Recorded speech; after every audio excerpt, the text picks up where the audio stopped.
한국의 대표 시인 중에 서정주라는 시인이 있습니다. 이분이 쓴 시 중에 가장 유명한 시가 국화 옆에서입니다. 이 시는 이렇게 쓰여져 있습니다. 한 송이 국화꽃을 피우기 위해 봄부터 소쩍새는 그렇게 울었나 보다. 한 송이 국화꽃을 피우기 위해 천둥은 먹구름 속에서 또 그렇게 울었나 보다. 그립고 아쉬움에 가슴 조이던 머나먼 젊음의 뒤안길에서 이제는 돌아와 거울 앞에 선 내 누님같이 생긴 꽃이요. 아멘. 오늘 제가 요즘 수요예배, 새벽 예배에서 은혜 받는 그 은혜를 한 시로 딱 표현한 시가 저 시 같다는 생각이 들었어요. 왜냐? 시는요, 자연의 위대함을 통해서 한 송이 국화꽃을 보고 있습니다. 생각해 보십시오. 천둥과 서리가 내리는 이유가 시인은 한 송이 국화꽃을 피어내기 위한 하나의 몸부림이라고 말하고 있어요. 그렇다면 여러분, 그 국화꽃의 가치가 어떻겠습니까? 이 국화꽃은 천둥과 서리와 여러 가지 그 자연의 소쩍새가 울어대고 하는 모든 것들을 통해서 이 한 꽃이 피어나는 거예요. 그렇다면 이 국화꽃의 존재가 어떻습니까? 다르지 않아요? 정말 놀랍지 않습니까? 여러분, 자연현상을 바라보는 시각이 변화되지 않고는 볼 수 없는 놀라운 시선이라고 저는 생각합니다.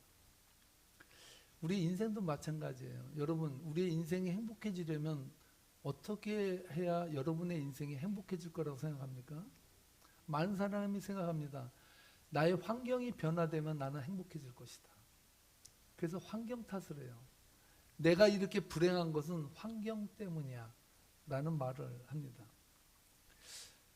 틀린 말도 아닙니다. 환경도 아주 중요합니다. 그러나 여러분 인생을 가만히 보십시오.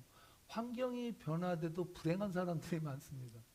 오히려 대부분이 환경이 변화됐다고 해서 행복을 느끼는 것도 잠시지요. 결과적으로는 다시 불행으로 치닫게 되는 것을 우리는 보게 됩니다. 왜 그러냐? 환경이 문제가 아니라 환경을 바라보는 태도에 문제가 있기 때문입니다.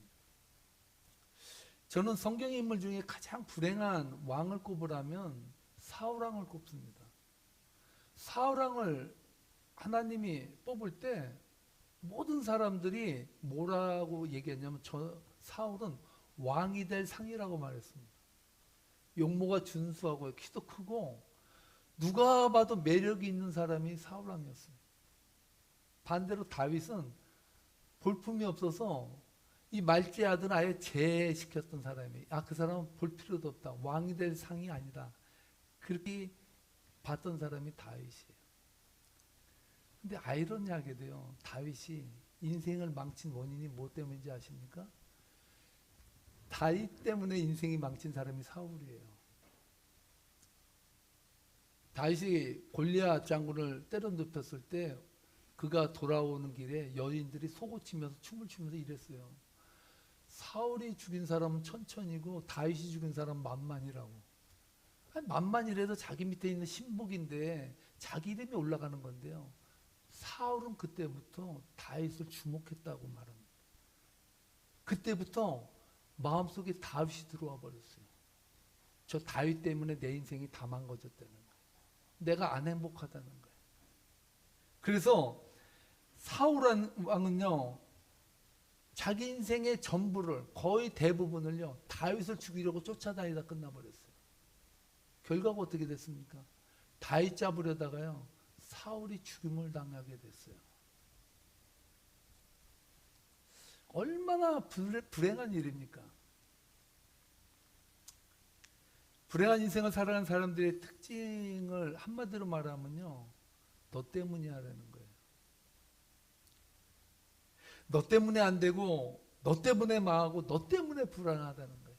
네가 아니면 내가 행복할 텐데, 다윗 네가 아니면 내가 행복했을 텐데 너가 나에게 눈에 들어오면서부터 나는 이제부터 불행의 시작이었어 라고 사울은 말했다는 거예요. 쉽게 말해서 환경 탓을 한다는 거예요. 왜 그런지 아십니까? 나의 불행을 환경 탓으로 돌리면 나의 문제에 대해서 자유로워져요. 내가 이렇게 불행하고 내가 이렇게 안 되는 이유는 바로 환경 탓이고 너 때문이고 상대방 때문이고 내 인생을 완전 망친 주범이고 그 사람이 온갖 나의 안 된 것들을 다 갖다 투여함으로 말미암아 내가 안 될 수밖에 없는 이유들만 찾아가며 살아가는 인생이 된 거예요. 인생을 살아가면서요, 안 되는 조건을 따지면 수천 가지 수만 가지가 돼요. 그러나 반대로 한 송이 국화꽃 같은 내 인생을 이 땅에 존재하기 위해서 하나님은 공기를 보내주시고 할렐루야, 대자연의 햇빛을 보내주시고 할렐루야, 나를 먹여주기 위해서 많은 사람이 농사를 짓고, 그렇게 생각해 보세요. 존재가 달라지지 않습니까? 존재가. 여러분, 항상 남 탓하고 비관하고 무조건 안 되는 방향으로 부정적인 생각을 갖게 되면요, 문제에서 자유로워지는 것이 아니라 문제에 갇힌 삶을 살게 되는 것이 문제라는 거예요. 한마디로 말해서 인생의 발전이 없습니다. 고장난 라디오처럼요, 과거에 대한 이야기만 계속해서 죽을 때까지 그 얘기만 하다 가는 거예요. 미래가 없어요. 현재도 없어요. 오직 과거만 있어. 과거에 안 된 것, 잘못된 것, 상처받은 것, 온갖 그런 보따리만 잔뜩 들고 그 얘기만 하는 거예요. 그 얘기. 이런 사람을 만나면요, 괴로워서 도망을 가요. 과거에 얽매이다. 은혜를 받으면요, 가장 먼저 변화되는 것이 환경의 변화가 아니라 관점의 변화입니다. 은혜 받은 사람의 특징은요, 나에게 닥쳐진 환경이 다르게 보이기 시작하는 거예요. 다르게. 다른 눈을 주시는 거예요. 환경에 변화를 주는 것이 아니라 우리가 살아가는, 내가 세상을 바라보는 눈, 내가 내 인생을 바라보는 눈, 그 눈 자체를 하나님은 바꿔버리신다는 거예요. 그게 은혜예요. 제가 수요 예배와 새벽 예배를 전하다가, 새벽 예배 때도 제가 그 말씀을 드렸는데, 이상하게 저는요, 원고 설교를 합니다. 원고에서 될 수나 안 벗어나고 늘 그거 안에서 저는 말씀을 전하는데, 간혹 가다 원고에 없는 말씀이 제 입을 통해서 나갈 때가 있어요. 그때는 저도 놀랐습니다. 제가 은혜를 받아요. 그 말을 하고도 이게 내 입에서 나올 말이 아니거든.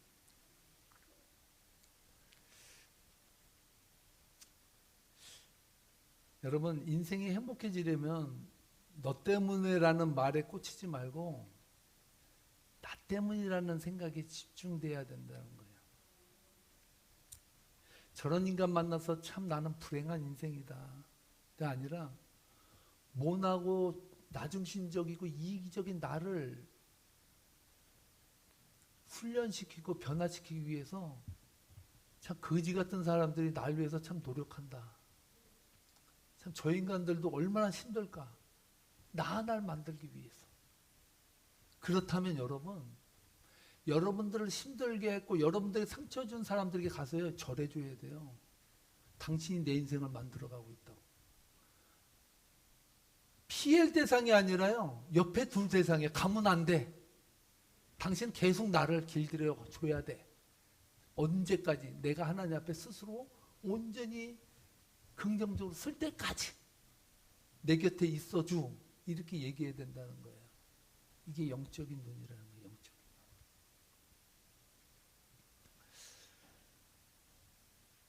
눈. 마치 한 송이 국화꽃을 피우기 위해 천둥이 동원되고 서리가 동원되고 투적새가 동원되는 것처럼, 나에게 주어진 모든 것들이 하나님의 섭리 가운데 나를 만들어가는 요소들이라고 생각한다면 내 인생이 고귀해지지 않습니까? 내가 뭐라고? 이 부족한 나를 하나님께서 단련시키고 하나님 사람 만들기 위해서 그렇게 많은 사람들이 동원되고 있구나. 이런 생각이 될 때 우리 입술에서 은혜가 터져 나온다는 사실. 야곱이 이것을 깨닫지 않았을까요? 하나님의 은혜가 임하고 나니까 자신에게 얽혀있던 모든 문제들이 실타래 풀리듯이 이해가 된 것입니다.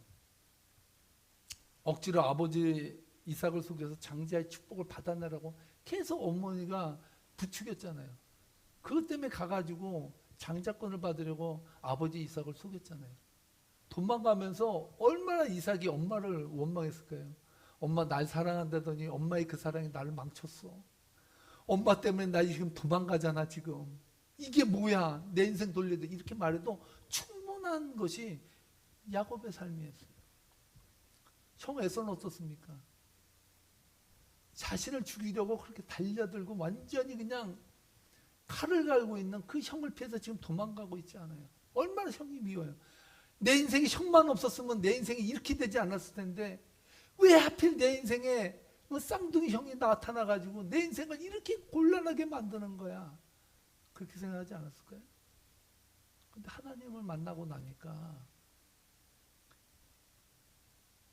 그렇게 원망되던 환경이 이해가 되면서 풀려가더라는 거예요. 하나님 날 사랑하셨구나. 빈들에서 하나님을 만나고 나니까 야, 나 같은 존재가 뭐라고. 이렇게 도망자의 신세로 달려가는 이 도망자의 나를 하나님은 계속해서 주시하면서 만들어 가시고 이끌어 가시고 인도해 가신다는 그 사실이 느껴졌다는 사실.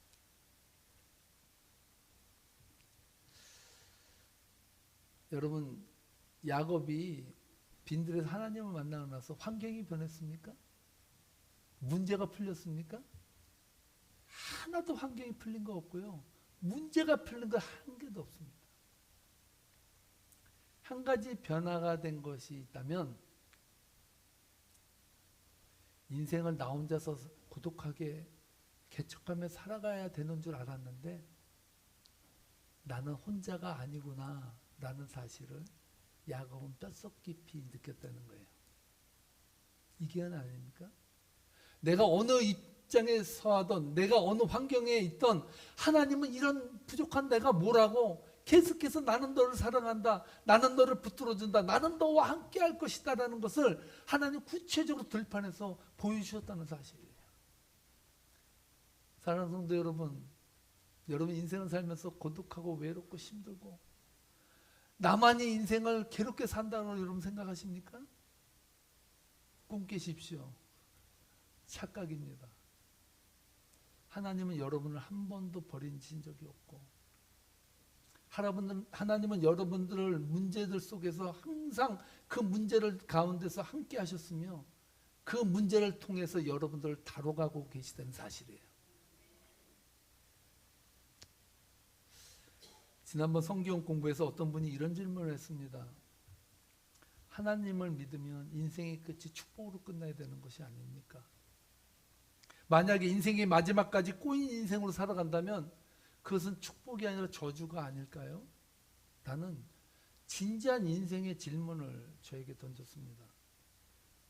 근데요, 그때 불현듯 하나님께서 거지 나사로의 그 이미지를 저에게 보여주셨어요. 어떻게 이게 매치가 될까라고 생각을 했는데 놀라운 비밀이 그 안에 담겨져 있었습니다. 우리 함께 누가복음 16장 19절로 24절 말씀인데요. 우리 함께 읽어보도록 하겠습니다. 한 부자가 있어 자색 옷과 고운 베옷을 입고 날마다 호화롭게 즐기더라. 그런데 나사로라 이름하는 한 거지가 헌데 투성이로 그의 대문 앞에 버려진 채 그 부자의 상에서 떨어지는 것으로 배불리려 하며 심지어 개들이 와서 그 헌데를 핥더라. 이에 그 거지가 죽어 천사들에게 받들려 아브라함의 품에 들어가고 부자도 죽어 장사되매 그가 음부에서 고통 중에 눈을 들어 멀리 아브라함과 그의 품에 있는 나사로를 보고 불러 이르되 아버지 아브라함이여 나를 긍휼히 여기사 나사로를 보내어 그 손가락 끝에 물을 찍어 내 혀를 서늘하게 하소서. 내가 이 불꽃 가운데서 괴로워하나이다. 아멘. 때로 사람들은요 단세포적일 때가 많습니다. 예수님의 말씀 요지를 잘못 생각하면 부자는 천국에 못 가고 가난한 자만 천국에 간다는 이야기로 이 이야기를 읽을 수 있습니다.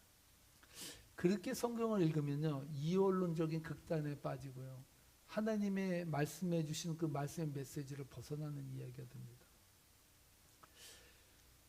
부자가 하나님의 나라에 가지 못한 것은 부자라서 못 간 것이 아니라 19절에서도 말씀하셨듯이 자색 옷과 고운 베옷을 입고 자신만 호의호식하다가 죽었다라고 말하고 있습니다. 쉽게 말해서 부자가 하나님 나라에 못 간 것이 아니라 자기만 위해서 살다가 못 갔다는 말씀이에요. 그래서 부자는요 축복이 아니라 사명이라고 말씀하고 있습니다. 부자는 하나님 베풀어 주신 물질로 하나님과 이웃을 섬기는 삶을 살라고 맡긴 재물이라는 사실을 잊지 말라라고 말씀하고 있습니다. 제가 은혜를 받은 부분은요 이 부자 이야기가 아니에요. 거지 나사로 이야기입니다. 이 나사로라 이름하는 거지는요 이 부자의 상에서 떨어지는 부스러기만 먹고서 살았어요. 거지 인생이에요. 죽을 때까지 거지로 살다가 죽었어요. 그래서 이 거지 나사로의 직업은 거지였습니다. 그런데 예수님의 말씀이에요. 이 예화가 되게 중요한 것이 있는데요. 두 가지예요. 뭐냐면 천국에 대해서 얘기하셨어요. 예수님은. 천국은 분명히 있다. 오늘 24절에서 말하죠. 그 부자가 죽어서 나사로가 아브라함의 품에 안겨 있는 것을 보고 아브라함이여 나를 긍휼히 여기사 나사로를 보내요. 그 손가락 끝에 물을 찍어 내 혀를 좀 서늘하게 해달라. 내가 지금 목이 타서 이 절망의 구덩이에서 지옥불에서 지금 견디지 못하고 있습니다라고 호소하고 있어요. 그 나사로에게 손가락 하나라도 보내서 내 혀를 좀 찍어달라고 하죠. 그 비참한 삶을 살 수 있다고 예수님 경고하시고요. 또 한 가지는 뭐냐면 나사로는요 죽을 때까지 이 세상에서 세상으로 말하면 축복이 아니라 거지로 점철된 인생으로 끝나버렸어요. 그 인생은 저주로 끝나는 것이냐? 예수님 말해요. No. 거지 나사로는 아브라함의 품에 안겼다. 안식한. 이 세상에서는 비록 거지로 살고 차별받는 자로 살고 루저로 살았지만 하나님의 나라에 가서는 오직 이 나사로만 아브라함의 품에 안겨서 그 보호를 받았다라고 말하고 있어요. 놀라운 사실 아닙니까? 예수님께서 말씀하신 진짜 축복은 땅에서 누리는 축복이 아니라 우리가 하나님의 나라에 가서 누릴 그 영광을 우리는 소유한 백성이라는 사실에 기뻐하라는 사실. 할렐루야. 우리 누구나가 다 하나님의 백성들은 이 은혜를 입었다는 거예요. 그래서 여러분들을 통해서 하나님의 역사가 이 땅에서 일어난 것을 감사하지 말고 너희들의 이름이 하나님 나라의 생명책에 기록된 것을 기뻐하라. 할렐루야. 여러분들의 이름이 하나님 나라의 생명책에 있다는 거예요. 그것을 깨닫게 되면 여러분 전율하지 않겠습니까? 때론 이 땅에서 박해를 받고 힘들고 초대교회 성도들은요 예수 믿는 것 때문에 톱으로 켜서 죽는 그 순교까지 당했어요. 그래도 배교하지 않냐고 예수님을 끝까지 붙들고 갔어요. 왜요? 더 나은 본향이 있기 때문에. 그 본향을 사모하는 마음을 그 마음으로 설레임을 가지면 이 땅에서 우리가 가지고 있는 모든 이런 문제들은 문제도 아니라는 사실을 깨닫게 됐다는 것입니다.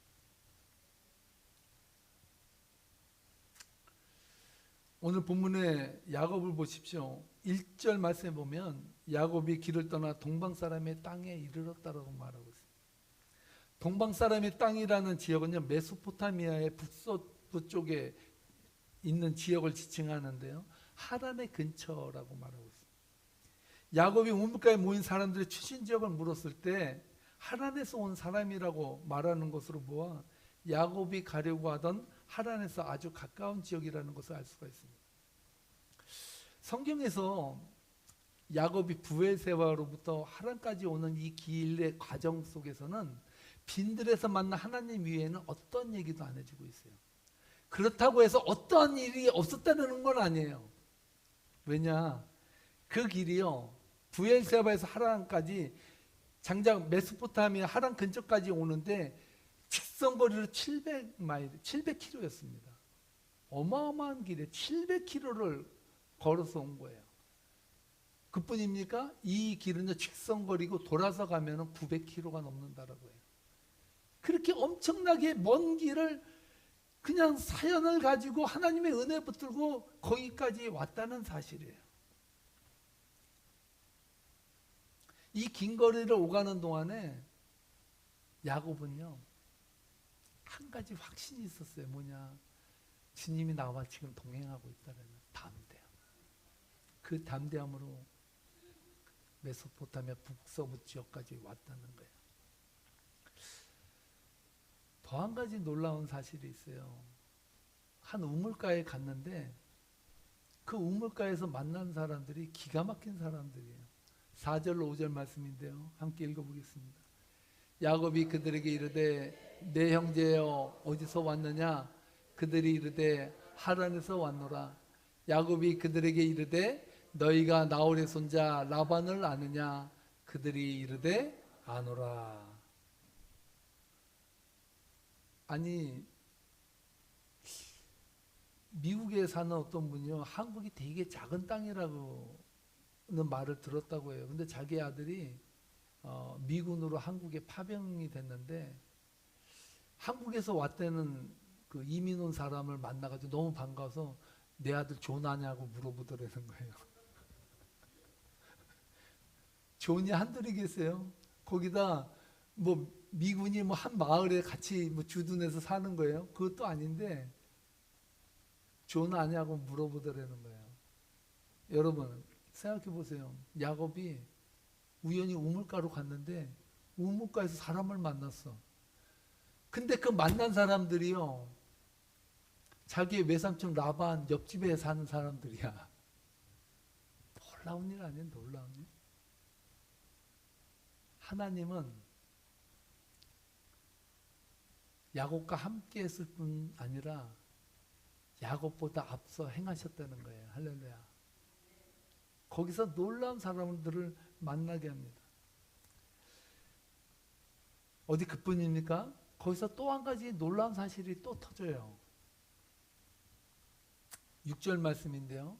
함께 읽어보겠습니다. 야곱이 그들에게 이르되 그가 평안하냐?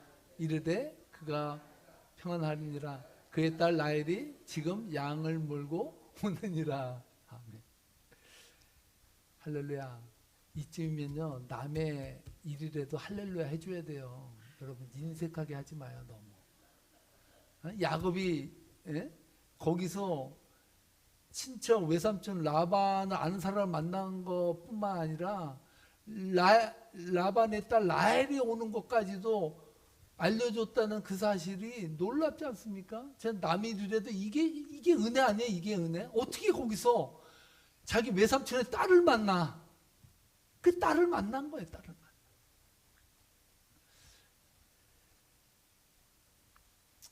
12절의 말씀에 보면요, 야곱이 라헬을 만나고 나서요, 뭐라고 말하는지 아세요? 소리내어 울었다고 말해요. 뭐 가요 중에서 뭐 사나이 우는 마음 그 누가 알랴 하는데, 뭐 남자는 속으로 운다는데 다 거짓말이에요. 그냥 슬프면요 정말 엉엉 울어요. 저는 몇 번 엉엉 울어봤어요. 다른 분은 안 그렇습니까? 얼마나 기쁜지, 얼마나 하나님의 은혜가 사무친지 소리내서 엉엉 울었다는 거예요. 어떻게 이런 은혜가. 제가 한 가지 여러분들에게 은혜를 나눠드리면, 하나님을 만난 이후의 삶에 경험되는 모든 것들은요, 놀라운 하나님의 역사하심들이 있어요. 어떤 일을 만나든지 어떤 사람을 만나든지 그 사람을 통해서 역사하는 하나님의 뜻이 있다고요. 그래서요, 하나님을 만난 사람의 특징은요, 하나님의 일하심에 민감해져요. 예전에는 에이 우연이야, 아유 어떻게 가다 그냥 재수 없게 만났겠지, 아유 재수가 좋으려니까 그냥 그런 일도 한번 만나네. 다 살다 보면 그런 우연도 만나는 거야. 이 사람은요, 한마디로 말해서 믿음이 뭔지도 모르는 사람이에요. 하나님을 만나고 하나님 안에 살아가는 사람은요, 매 순간마다 하나님을 느끼고 하나님을 호흡하고 하나님의 일하시는 방향들을 찾아서 안테나가 세워지게 돼 있어요. 그게 은혜라는 거예요. 그게 은혜. 야곱은요, 자신의 앞길을 알지 못하는 하나님께서 자신의 길을 한 발짝 한 발짝 움직여가고 있다는 사실을 고백하지 않았을까요? 예전에는 아유 재수 있게, 야 나 재수 좋았어, 아 거기서 삼촌 라반에 아는 사람 만났다니까 그것뿐만 아닌 줄 알아? 그 딸까지도 만났어. 딸. 야 이게 얼마나 재수가 좋은 거야. 예전에 그렇게 생각했다면 하나님을 만나고 나서는 세미한 부분까지도 간섭하시며 인도하신 그 하나님의 은혜를 구구절절히 고백할 수밖에 없었다는 거예요. 이게 우연입니까? 필연입니까? 여러분의 인생 가운데 하나님을 만난 이후에 여러분의 삶 가운데 이루어지는 경험들이 우연입니까? 필연입니까? 필연이에요. 그래서 그리스도인들은요, 삶 속에서 살아갈 때마다 하나의 만남을 갖고 여러분들이 경험하는 것마다 그 경험의 의미를 하나님 앞에 끊임없이 물어가야 돼요. 영성의 목회자 토저가 하나님의 길에 우연은 없다라는 책을 썼습니다. 그 책에 보니까 아주 의미심장한 글이 써 있어서 여러분들에게 읽어주지 않을 수가 없어서 제가 발제해서 왔습니다. 하나님의 자녀에게는 우연이라는 것이 없다. 그는 정해진 길을 간다. 그 길은 그가 존재하기 전에 그의 존재가 오직 하나님의 마음속에만 있을 때 이미 그를 위해 정해졌다. 어떤 사고가 갑자기 그를 덮치고 불행이 살금살금 그의 길로 다가오는 것처럼 보일 수도 있지만 그건 겉으로만 그렇게 보일 뿐이다. 이런 것들이 불운이라고 느껴지는 이유는 우리가 하나님의 숨겨진 섭리의 은밀한 각본을 읽을 수 없고 그분의 최종 목적을 알 수 없기 때문이다. 참된 믿음이 찾아오면 우연과 불운은 영원히 사라진다. 우연과 불운은 성령으로 난 사람들을 좌지우지할 수 있는 권한을 갖지 못한다. 그들이 새 창조의 아들이며 지극히 높으신 하나님의 특별한 보살핌을 받는 대상이기 때문이다. 남이 쓴 글이지만요, 부러워요. 어떻게 인생에 맞닥뜨려지는 모든 일들을 하나님의 섭리의 필연 안에서 이렇게 아름답게 풀어갈 수 있을까? 믿음은 우연처럼 보여지는 인생의 경험들을 통해서 하나님의 일하심을 보려고 애를 쓰게 합니다. 하나님의 뜻을 찾으려고 하나님의 의도를 읽어내려고 하나님의 일하심을 추적하려고 몸부림을 친다는 거예요. 야곱이 하나님 만나기 전에 삶을 보면요, 그의 인생은 던져진 인생이에요. 그냥 운명처럼 재수없게 아버지를 속이려다가 도망자가 되고 재수없게 빈들에서 혼자 홀로 외로이 있는 그런 자신이라고 생각했을 거예요. 그러나 하나님을 만나고 나서는 이 세상에서 우연으로 보일지 모르는 모든 과정들이 하나님이 나를 만들어가는 과정이고, 한 송이 국화꽃을 피우기 위해 천둥과 소축새와 서리가 내리는 그러한 경험들을 통해서 한 송이 국화꽃이 피어나듯이 나를 하나님이 그런 존재로 만들어가고 있구나. 오늘 그 주인공이 여러분입니다. 믿으시면 아멘 하시기 바랍니다. 따라하시 바랍니다. 그게 바로 나야. 오늘 이 축복이 여러분들 인생 가운데 사무치는 은혜가 될 줄 주님의 이름으로 축복합니다. 축복합니다. 기도하시겠습니다.